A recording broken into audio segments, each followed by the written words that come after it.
So personally, I'm very happy that China has been a very active member in promoting Paris Agreement, and that you have also started fairly speedy action in China to convert your energy system to be based more on renewable energy, and that's what we all very much would like to see.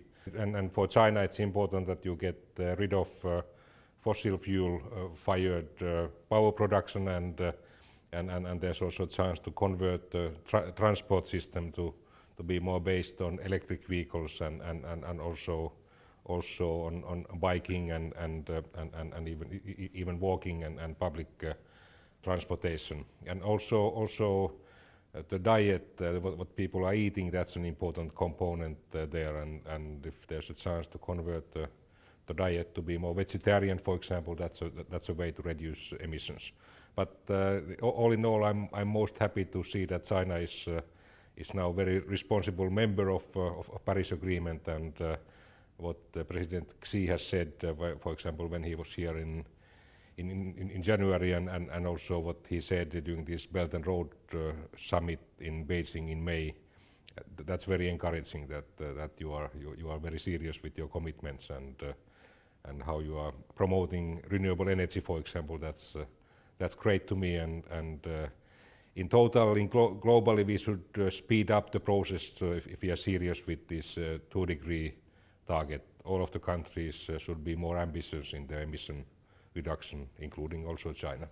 So we are very much dealing with these kind of weather early warning services and climate services, and also how to use the water resources, and they are all having big impacts on economy. We have seen GDP drops in developing countries up to 30% when typhoon or drought has been hitting the countries, and it's also hitting the economy of China. In China, you are in a good position because you have one of the most modern meteorological services in the world. CMA, your meteorological agency, is really advanced, and the service concept that you have been able to create in China, that's really top class in the whole world.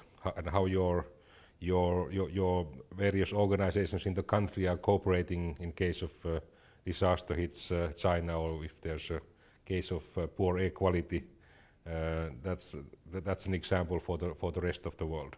And I'm very pleased to see that China is also sharing its expertise with other countries, and as part of this Belt and Road Initiative implementation, we have a desire that there would be supportive actions for several less developed countries, both in Asian continent and also in Africa. Of course, this is very much dealing with these kind of transport connections, and what the National Meteorological Services are promoting is safety of the transportation.